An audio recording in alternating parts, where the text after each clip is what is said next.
Welcome. Today we're going to be talking about how to forgive someone that's hurt you. Chime in because we're going to give you some powerful tools to help you release that anger, to truly forgive, and to find the freedom that exists on the other side. So, have you ever been hurt?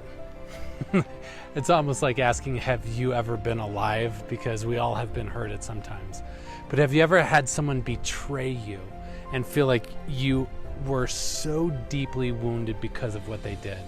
Or maybe someone violated you or took advantage of you, or maybe someone stole something from you, or someone that you cared about did something that really hurt your heart. Well, today we're going to be talking about how to forgive someone that's hurt you. And this is important because we all have had these experiences in our life. And I don't know about you, but let me share some experiences from my own life that have helped me to release the anger, release the bitterness, release the frustration, release all of those stories so that I can move on. It's almost like, for me, like when we're holding on to something that's happened in the past where we've been hurt, for me it's almost like this heavy anchor that is keeping us from moving forward. And especially with that person, when we have those stories, when we haven't forgiven, whenever we think of them or whenever we see them, we get triggered or upset, or we just get caught up in the story all over again. And we know when we haven't forgiven because the emotion still exists there and we still feel the heaviness or the bitterness or the burn or whatever that emotion is, and it still takes up mental bandwidth in our brain. So our goal is to find freedom, because once that freedom comes the lightness. It's almost like we're able to let the anchor be cut free so that our history no longer holds us hostage. And sometimes it's easier said than done, but I hope that I'm able to give you some practical tips that I found work in my life, and that when you do them, you can find that same sort of freedom. And here's the important thing to understand about forgiveness. Forgiveness isn't for the other person. It doesn't release them from their responsibility of what they did. But freedom is for the forgiveness brings us freedom. Freedom is for us. And when we're stuck in anger or resentment, it's like we're keeping ourselves caged in a prison, not realizing that we're the only ones that hold the key. And if you're waiting for that miraculous day for them to apologize, or for them to say they're sorry, or for them to make things right, you might not ever get that because it's not in your power. And you stay stuck in victimhood. But when you realize the key to freedom is within you, and you hold that key in your hand, then hopefully you can find the courage to let go of that which no longer serves you. So let me share a story from my life that I think is representative. I've obviously, like you, have hundreds of times where I've been hurt by other people, where I've had to practice forgiveness. There's times in business where I've been completely let down, where I've been betrayed, where I've been taken advantage of, and I had to learn how to forgive. There's times where people have broken into my car and stolen stuff, and times where someone broke into my house and stole $40,000 from me, and I had to practice forgiveness. I had to practice letting go, because I knew, let me actually take you to this moment because I think it's representative. Then I'm going to share another story that actually was more difficult for me to forgive. So we had gone on vacation. We had gone on a trip. We were in Mexico for a week and a half, and it was near Christmas. And when we came home, the door had been broken open, and we walked in and we're like, what's going on? The refrigerator door was open. There was stuff scattered around. Then we walk into our bedroom and everything is like turned upside down. Drawers are emptied, and we look around, and in this moment I'm like, oh no, because I know that for whatever neurotic reason, I had just been saving up all of my cash rather than in a bank, which is what normal smart people do. I had this box with $40,000 in cash that I'd saved up for a couple years in a drawer.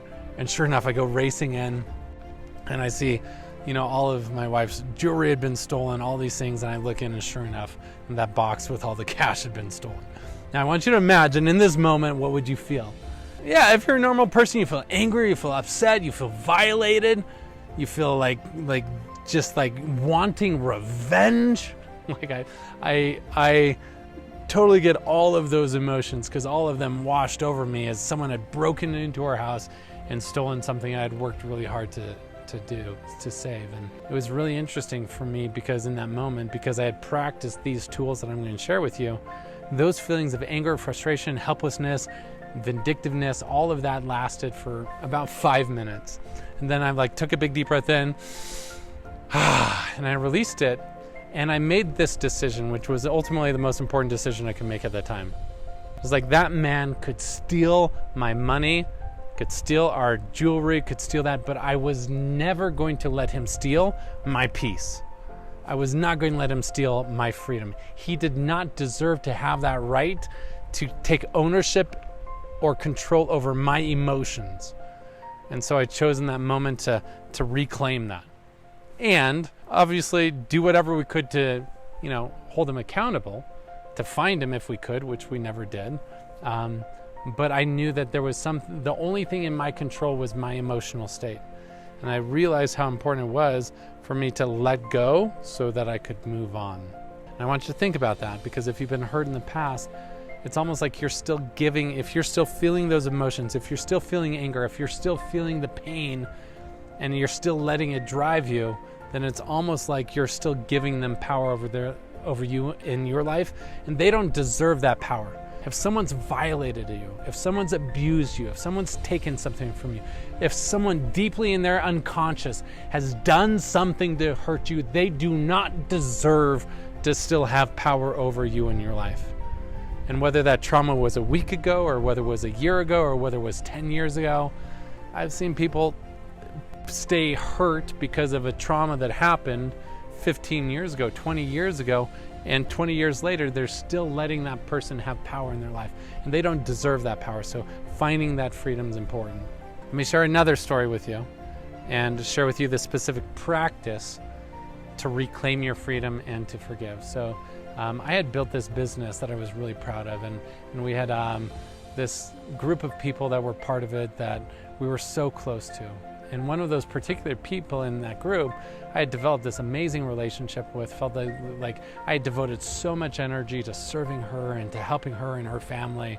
And we had created something that for me was magical. It was like something that was so deep in my heart. And then for reasons that I still don't understand, she decided to start spreading rumors or start, telling other people about me in a way that turned them against me. And it was so hurtful for me, because for these people that I cared so much, that I'd given so much to, all of a sudden I felt misunderstood, I felt unheard, I felt unappreciated and unloved. And because of the decisions of this woman, it ended up costing me that business. It ultimately cost me hundreds of thousands, if not millions of dollars, because of the decisions that she made. And it was really hard for me. And I harbored this resentment and anger because I lost something that for me was so important, way more important than the money. I lost this feeling of trust and connection with these people that I cared about. And whatever your situation is, I want you to ask yourself, have you ever felt like you were betrayed? Have you ever felt someone close to you did or said something that hurt you or wounded you deeply, where your heart was hurt? And if you have, then I want you to understand you're not alone. And what's important is to realize that we all have these experiences, and that our responsibility is to move beyond being a victim and step back into being a victor. A victim is when we believe that someone outside of us is responsible for the results we're experiencing. When we hold a feeling of blame or judgment or anger or frustration, when we're in that state of victimhood, we become powerless. Because once again, it's like we allow them to have control over life. I kind of imagine it's like we're in the passenger seat of our own life and they're driving the car because we're blaming them. And people step into victimhood all the time, believing that someone else, what someone else did is the reason that they're feeling angry or upset, or the reason why they're experiencing what they want, what they don't want. And here's the only place of liberation. Forgiveness comes by reclaiming sovereignty in our life. Recognizing that my emotions are my emotions. If I'm angry, it's not because of something she did. If I'm angry, if I'm upset, it's because of me and me alone. Here's what I want you to understand. It doesn't mean that what the other person did was right. It doesn't justify what they did in any way, but if you want freedom, it requires you to reclaim that sovereignty and say, I'm responsible for my own results. I'm responsible for my own emotions.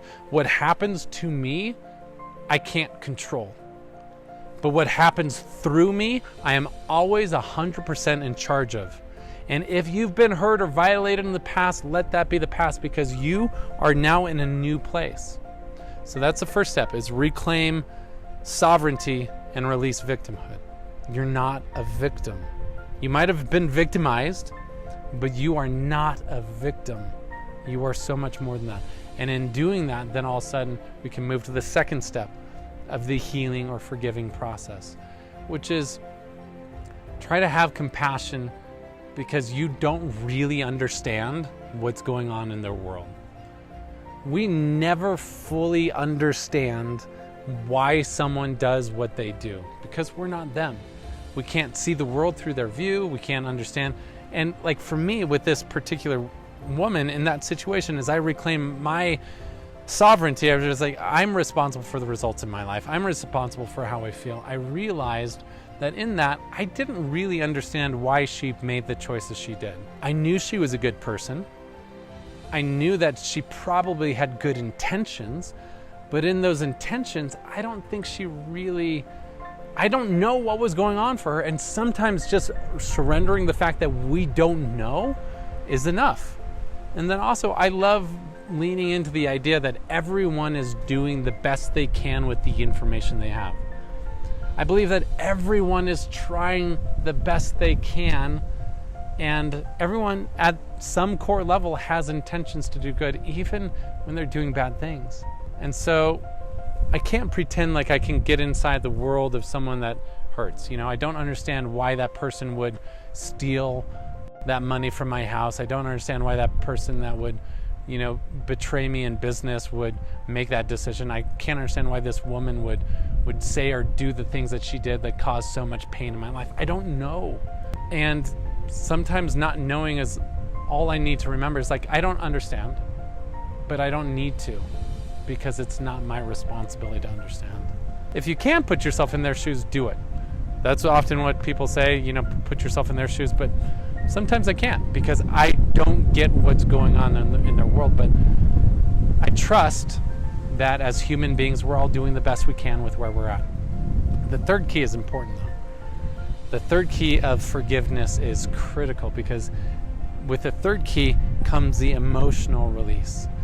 This is where we get to, you know, sometimes it's nice to say, yeah, just forget it, just let go. But forgetting is so hard. So hard. You need to find space to release the energy that's required.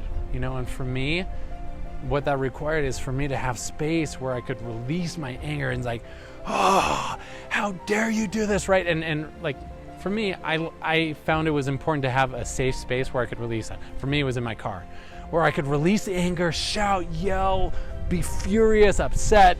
You know, maybe it's taking a baseball bat and just releasing. Like, you have to emotionally release all of that that's pinned up and push it out. Like, release it, scream, yell, be ferocious. But don't release it onto someone else, because it's not anyone else's to deal with. And so often, when we try to take that anger and push it onto someone else, it just creates more problem. So find a safe space, find a place where you can release that anger and just let it out. Sometimes I've found, like, writing a letter with all of the pain, all the frustration, all the feelings, all the emotions, and then taking that and just burning it has been cathartic. But find some way to cathartically release all of that that's inside of you. Because reality is saying just, oh, forget and move on. Like, forgiveness is not that simple if it's something that's really hurt you. So make that decision to say, hey, I'm going to once and for all, I'm going to let this all out, and then I'm going to be done with it. So the fourth key after that cathartic release is to focus on the future, not the past. To really get present with where you are right now, and to be here now. The challenge is when we're stuck in anger or frustration, where are we? We're still caught in the past story. You have to get yourself back to the present. All of the pain you experience is from past memories of things that don't even exist anymore. So get present here now. Take a big deep breath in and allow yourself to feel where you're at right now. The fifth step is this. Find the lesson. Discover what can you learn from that experience. Because I promise you, in Earth School, this divine curriculum that we're at as we've come to planet Earth, everything happens for our benefit when we allow ourselves to receive that. So ask yourself, what did I learn because of that? What can I do better? How can I shift? How did I create that? In that space of really looking at that experience, I promise you there's things that you learned or things that happened in your life because of it that were a blessing. Can you find that blessing? And maybe it's simply the blessing, like one of my friends was raped when she was 18 years old, and it was traumatic and it was terrible. But she emerged on the other side courageous and triumphant, and she realized how deep her strength was and that she would never ever be in that situation again.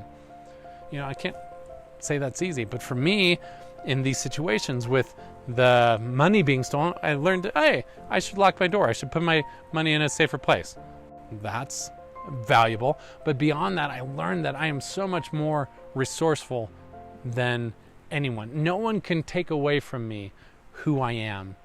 And I remembered that powerful lesson. It was a gift. And in this situation with this woman, I realized that everything happens for a reason. And as I look back, I am so grateful for where I am right now. And it wouldn't have happened if it wasn't for her.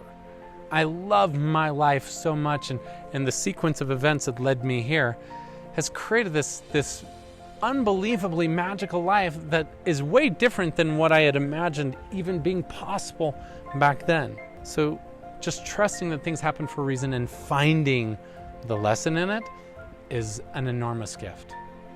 And the final step in forgiveness, after you've gone through these steps, is focus on the future. Focus on what you want to create. Focus on what you're grateful for. Take your attention away from the past and start creating. Now that you've had these lessons, now that you've reclaimed sovereignty in your life, now that you've stepped into deeper presence, now that you've cut the cords from the past, now that you've released that anger once and for all, focus on this magical, incredible life and everything that lies ahead. Because your life is more than what's happened to you. You have so much beauty and so much extraordinary gifts that are unique to you, and the world deserves to have them. And it can't have them if you're stuck in the past. So let the past go. Learn how to embrace forgiveness and let that person no longer have control of your life as you move on and create the life that you're meant to live. So here's the path to forgiveness for people that have hurt you. And I'm not going to pretend it's easy, but I am 100% sure that it's possible, regardless of the pain that you've experienced. And if you're like me, like you've heard stories of people that have been through way harder things than you have. If you need a reminder, go read Man's Search for Happiness by Viktor Frankl, or go read the story of Immaculée, who was basically a victim of a Rwandan genocide, who saw her entire family murdered and watched the story of forgiveness. Or Viktor Frankl, as he talks about his journey with concentration camps in Nazi Germany. Or you just hear all of these inspiring stories. Just trust me, there's people that have had it way worse than you, have emerged on the other side victorious and triumphant, and you can too.